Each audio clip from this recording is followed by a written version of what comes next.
All right, hey guys, so it's the first Friday of February, which means there's a new Humble Choice. This one looks so much better than January's. There's 12 games in total. If you're not already subscribed to the Humble Choice, I believe the promotion is it's $12, so you can get all 12 games for $12, which is $1 per game. I'll go over all of the games here shortly. First off, I want to go to the Epic Games Store. You can get Metro Last Light Redux for free, which is one of my favorite first-person shooters. It's a post-apocalyptic FPS. The graphics are fantastic. There's loads of content. In terms of like a single-player first-person shooter campaign, it is pretty awesome. Highly recommend that one. You can also get For the King for free as well. So Epic Games this year is still giving away tons of free games, which is awesome. And then I just want to quickly mention there hasn't been a whole lot of bundles over January. Currently, there's the Tabletop Together bundle on Humble Bundle, but nothing too great. They're just board games that have transitioned into digital games. Kind of fun to play some of these with friends, but I just think it's a little bit too expensive. The $1 tier is always worthwhile, though. Also, if you're not really interested in Humble bundles on Fanatical, they always have some good bundles as well, sometimes even better than the Humble bundles.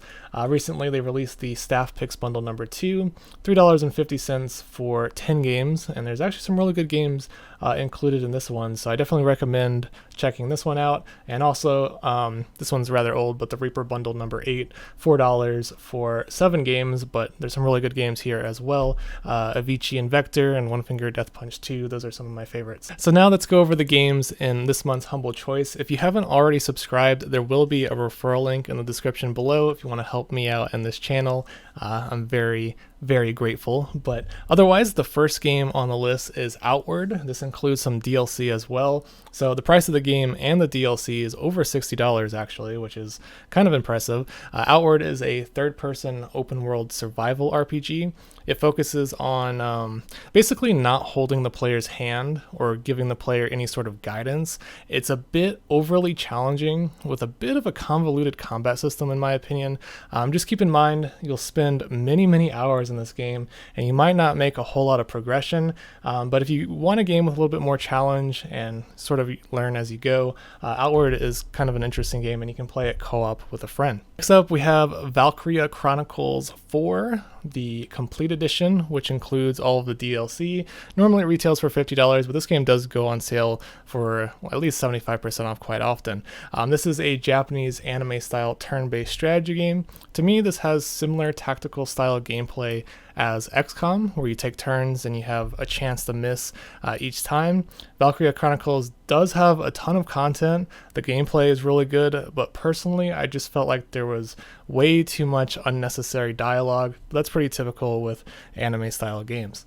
And then we have Endless Space 2, which is another $40 game. This is a grand strategy space game. I'm not the biggest fan of grand strategy games, and honestly, I feel like there's far too many space games of this style. It's the type of game where you have to spend an overwhelmingly large amount of time learning the mechanics, then you make choices in diplomacy or building up a fleet, commanding like your little nation, and then you get to watch rather nice space battles. So in terms of like graphics, it's pretty cool to watch the space battles, but it's up to you if you like grand strategy games or not.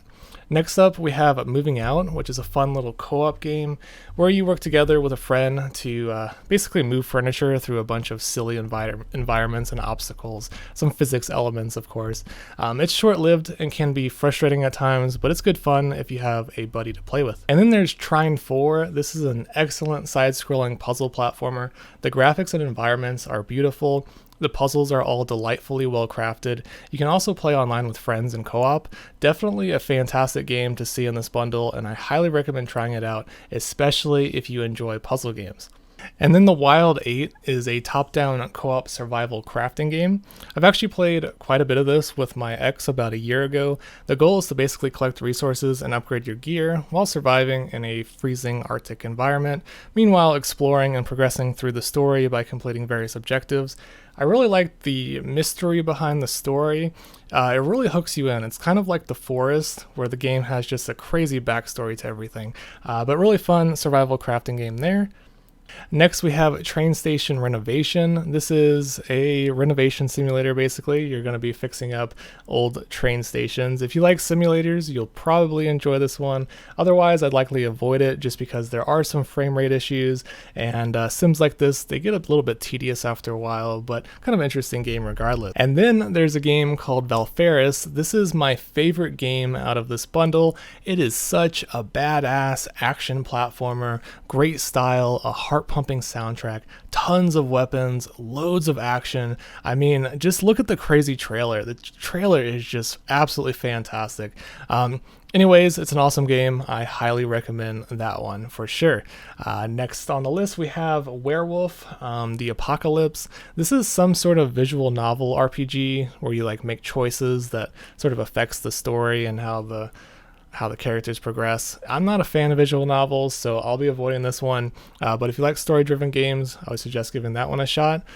Then we have Lovecraft's Untold Stories.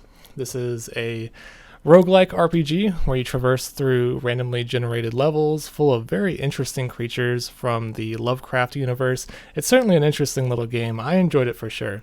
And then we have Iris and the Giant. This is a deck building roguelike with an artistic minimalist visual style. There's a good bit of strategy involved with this game. It's very replayable as well, so it'll definitely keep you engaged for a handful of hours in the least. And then the final game in this bundle is Boomerang Foo. This is a local multiplayer arena game. It's very charming with a large variety of interesting levels. It's great to see games like this in the bundle just because you really wouldn't purchase this on your own, but it does give you an excuse to get some distant friends together and have fun for a bit. So that one's a little delightful experience if you have friends to play with. So that's all the games for this month's Humble Choice for February. I am curious what you guys think of the games in this month's Humble Choice. I certainly think it's better than last month's.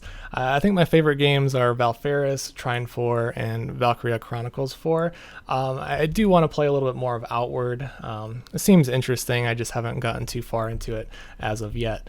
So yeah, let me know what you guys think. If you are picking up this bundle or any of the bundles I've shown, there will be some referral links in the description below. Thank you for anyone who decides to use those.